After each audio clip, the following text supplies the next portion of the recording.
What's up, guys? We're back, and today we have a pretty rare car in the garage, a 93 Cobra all original car for a good customer of mine who also races NMRA with me. So he bought this car sight unseen, showed up to his house, had me come over and kind of analyze the paint. We measured the paint depth all around the car. I just rerun around it again, measured every inch of it essentially, so I know what I'm up against. And then he kind of debated, do we paint this car or do we try to save the paint the best we can? So what we ultimately decided is this is going to be his driver.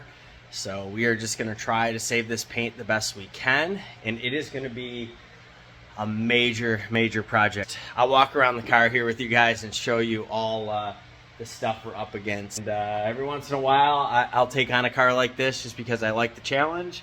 And the before and afters are always crazy, but this is, you gotta have to tread really lightly with this, with how the paint is. But let me flip the camera around and let me show you guys what we're up against. All right, so at first glance it looks pretty good, but as you get closer, I mean, you can already see in this pillar. But let's look at the wing. Get the light on here for you. And it's not just the scratches that are the issue. It's this etching water spots. You know, there's obviously some deeper scratches, and the paint is very thin. These are like stains.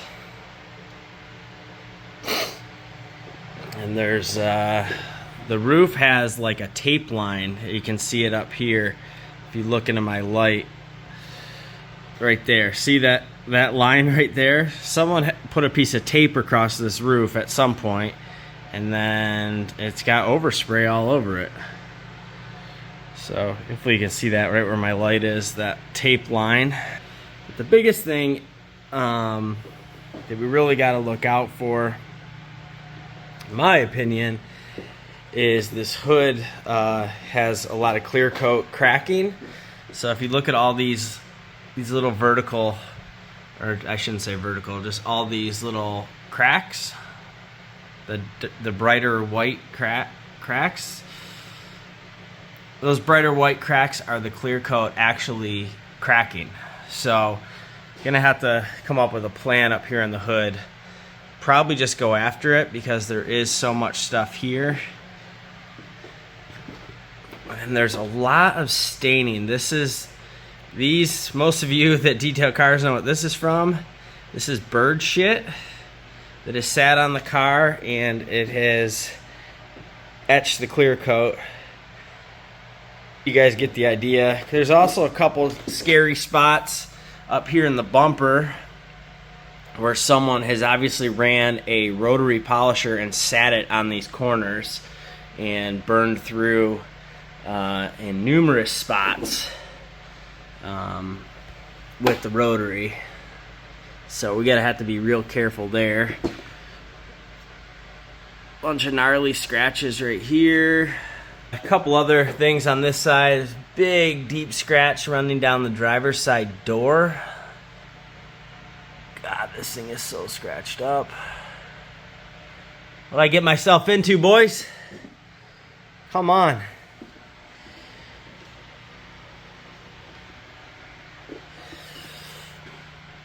Let me just see what we're up against here. Another big scratch. That scratch almost is a key mark, I think. If they started keying it here and they kept going up this door. So, yeah, here's a rotary spots where people have burnt, someone has burnt through this thing with a polisher. That corner set the polisher right there. So you guys get the gist. It is, car's got good bones, solid car, sounds good, runs good. It's just kind of been abused its whole life paint-wise, so it's in good hands now, but I'm gonna try to get a plan together here. I did talk to Claire, the owner of the car, manage expectations. There's only so much I can do. I do not want to turn this car yellow, and just measure paint thickness as I take it off and see how much we can take. But I can only go so far, and whatever's left in the paint scratch-wise is left in the paint scratch-wise, or the car will be yellow. We'll get a plan together here, and we'll start polishing this thing.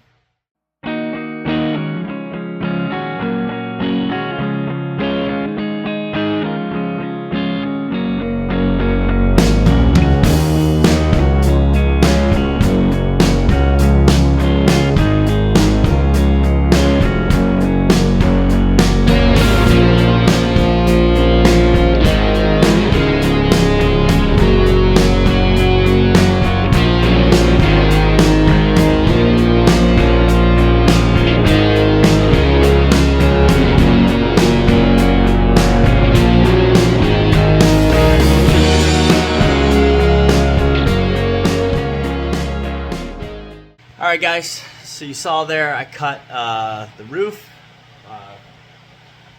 4-stage, let's call it.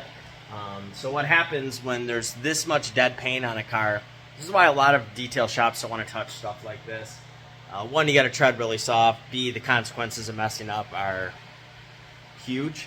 So what I do is I kind of tread slow, measure the paint depth as I'm taking stuff off. The roof is one of the thinnest parts on this car. So that's kind of why I started up there, to give myself kind of a good baseline. But as you can see, the first couple cuts, the pad's just getting all jammed up. So I'm going and having to blow the pad out a lot. And then, you know, every time you do a panel, you're going to have to blow the pad out doing something like this. So the first 2 cuts, you're taking off tons of dead paint. It's jamming up the pad. So what I used was Ultra Cut on a blue foam pad. To start, you can see how jammed up that thing gets. Then I went to a Ultra Cut again on a microfiber pad, super jammed up. Then we went to a Meguiar's pad. I actually really like this Meguiar's pad. It's the only Meguiar's pad I use, with Fixer from Car Pro. I did 2 passes with that just because it seemed to really like it. It doesn't take off much. It just kind of brings back some shine while cutting a little bit. And then we finished with Essence, which is final polish and a primer for the ceramic. And we did that. It has yellow foam pad. So I'll flip the camera around. I'll show you what we got. Really see the before and after here on the roof. All the dead paint over here, and what we've done over here. So a lot of dead paint's gonna be flying today. Now we just gotta do the whole car. Let's go.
Alright, so we got this quarter done.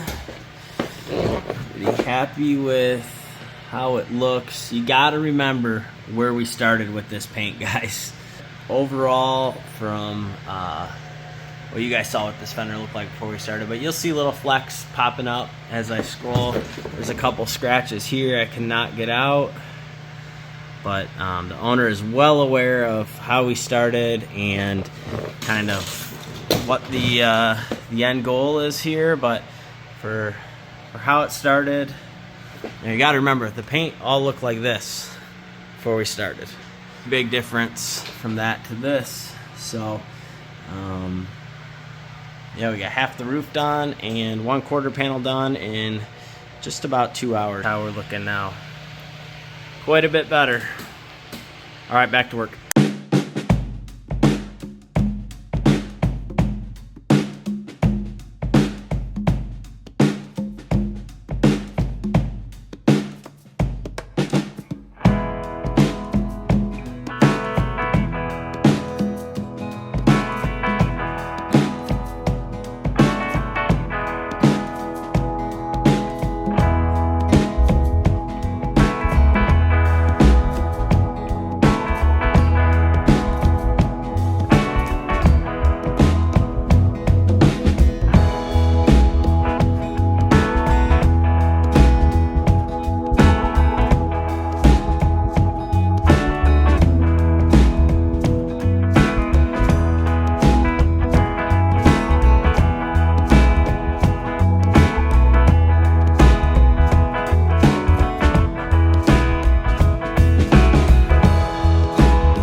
Over and looked at this car before we started doing it.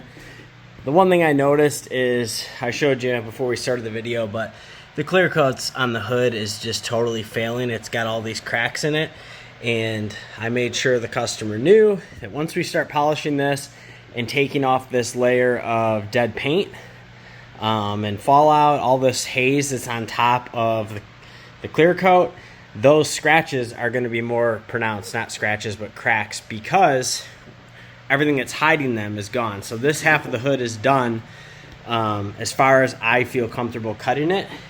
But if you really look, you can still see all these cracks in the clear coat. There is nothing you can do about this, guys. Nothing. I don't know who in the country does more Fox bodies than me. I do a ton of Fox body paint restoration. A ton. I don't know. Single stage cars, base coat, clear coat cars like this, I do a ton of them.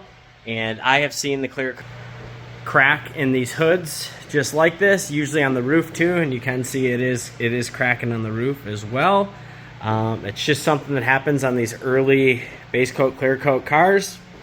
As you can see, it is way more glossy, so it has a shine, and from 6-7 feet away it looks pretty damn good, which is the goal. And if you look at the other side of the hood, where you can kind of see that light right there, you can see how hazy and terrible the hood looks. And then as you get over to this side that's cut, you can see how glossy it has gotten. But as far as these cracks in the clear coat, there's some real bad cracking going on in this clear. All these small little cracks. There is nothing you can do here, boys, other than repaint this hood, and he does not want to do it. He wants to keep the paint original, which I respect, but you can really see the difference there where the polisher ran over that. It hasn't touched over here. The hood is just covered in, this is all bird shit. So a lot of that has etched its way through the clear. So the point I'm trying to make here is this hood is just going to look how it's going to look. You can't cut this anymore, or it will start flaking off. Those cracks will get bigger because you're taking off more layer of clear. Very presentable versus we have to remember how this paint looks to start.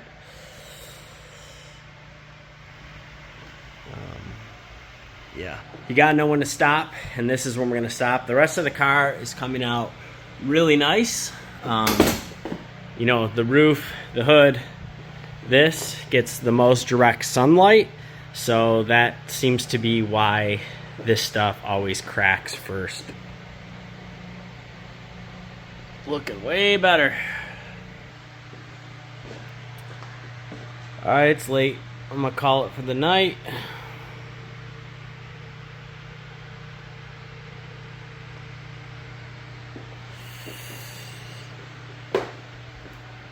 Pick back up tomorrow morning. Here we go, day 2.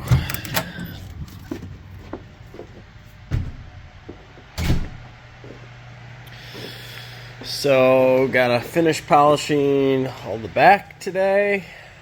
This will be a lot of small polisher stuff. Get the license plate off there.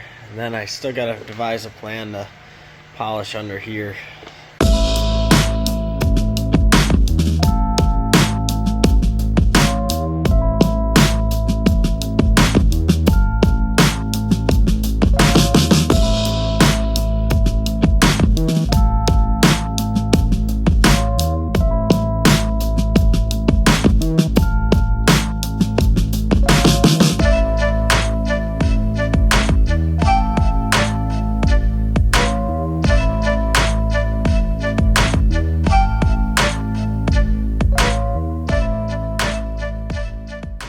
Alright guys, what I ended up doing was setting up the iBird Nano rotary with the shortest rotary extension. You can set this tool up rotary or DA. Have it rotary because that gave me the shortest to be able to get in there. Looks pretty good. There's definitely still stuff in it, kind of like the rest of the car, but definitely got out a lot of the haze. So you can see how hazy this side still is. Got out most of that stuff. So yeah, I really like this tool. It does a good job. Just sucks I can't get all the way up here. Even from the front, I can't get up here. It hits. So probably try to hand polish that the best I can. All right, guys, we got it fully corrected. Real happy with how it looks based on how it started. I did final polish with Essence, which you're not supposed to, or you don't have to wipe it down with isopropyl alcohol. But we made a lot of dust with how much we were cutting this, so I am going to wipe the entire car down with Eraser from CarPro, which is essentially isopropyl alcohol. And then we'll get to coating it, but show you how it turned out. And once we get this thing coated, it's going to look way glossier, but real happy with how it looks based on how it started, especially the rear that was super scratched up. Came out real nice.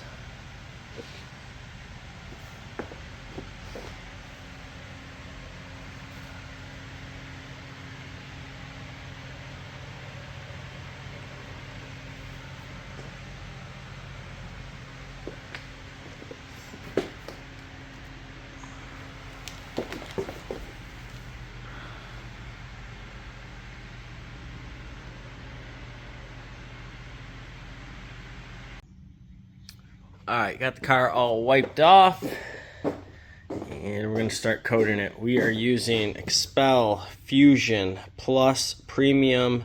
This is their V2. This is the newest coating. The biggest difference between V2 and V1 is this has some flash indicators in it. Sweats a little bit, bubbles up, so you know it's time to level it. And it is a little bit more glossy. They say it has a little bit more longevity too. That's still to be seen, but it definitely has a little bit more glossy. It's going to look awesome on this black car. We're just using a standard applicator, and then my typical mode of operation is to initially level with this towel, and then finish leveling it and cleaning it all with CarPro two-phase towel. These are the best coating removal towels, period. They just came out with this green, actually. That's pretty cool. So yeah, let's get to coating this thing. This stuff is professionally installed only. You got to be an installer. It is a little bit more tricky to install than a typical coating, but the results are awesome. This goes on, they claim 0.09 mils thick. I think it might be a little bit thinner than that, but regardless, it is quite a bit thicker than any other coating that I've ever used. So that's a huge benefit of that. So let's get going. Here we go.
Like I said at the start of this video, you got to manage expectations, and how this came out versus how it started is a night and day difference. Is it a concourse paint job? No. Is it a 5-footer that's going to look awesome pulling up next to you at a light or at Dairy Queen or at the local Cars and Coffee? Yup, it is. It looks awesome.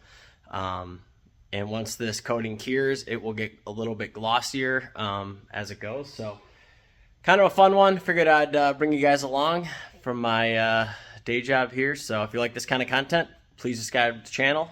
Thanks for watching. See you. Peace.